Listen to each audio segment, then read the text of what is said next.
ഇവിടെ ഏതെങ്കിലും ഒരു വിഭാഗത്തെ തള്ളി ഇല്ലാതാക്കാനോ ഏതെങ്കിലും ഒരു വിഭാഗം അപ്രസക്തമാണ്, അവർ ഇവിടെ അർഹരല്ല എന്നൊക്കെ പറയുന്ന കാഴ്ചപ്പാട് അത് ഒരിക്കലും ദൈവികമല്ല. ദൈവം എന്താണ് പറയുന്നത്? തന്റെ സ്നേഹാതിരേകത്താൽ മനുഷ്യരെ സൃഷ്ടിച്ചിരിക്കുന്നു.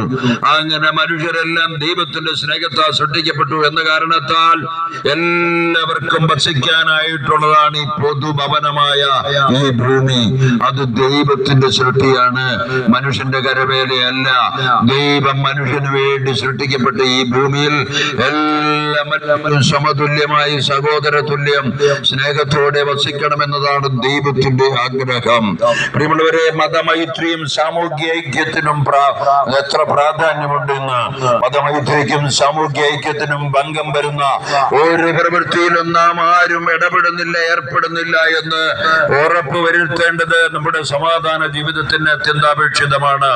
വിദ്വേഷം ഒരു ചെറിയ തരി മാത്രം മതി, അത് വലിയ കനലായി കത്തിപ്പടർന്ന് വലിയ നാശം വിതയ്ക്കാൻ. അതല്ലേ മണിപ്പൂർ എന്ന നമ്മുടെ അയൽ സംസ്ഥാനം കത്തിപ്പടർന്ന് അനവധി പാവപ്പെട്ട സാധാരണക്കാരായ മനുഷ്യൻ ഭിന്നതയുടെ പേരിൽ, വിദ്വേഷത്തിന്റെ പേരിൽ കത്തിച്ചാമ്പലായി പോകാൻ ഇടവന്നത്.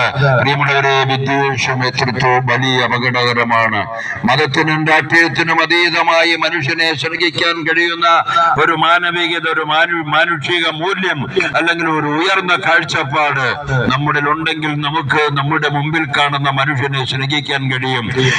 ഈ ദേവതയാൽ പ്രദേശത്തുള്ള എല്ലാ നല്ല മനുഷ്യരും സമാധാനകാംക്ഷികളുമായ എല്ലാ മനുഷ്യരും ഒരുമിച്ച് കൈകോർത്ത് മുന്നോട്ട് വരണമെന്നുള്ള ആഹ്വാനവും നൽകിക്കൊണ്ടാണ് ഞങ്ങൾ ഈ പ്രദേശങ്ങളിലൂടെ എല്ലാം സ്നേഹദൂതുമായി കടന്നു പോകുക.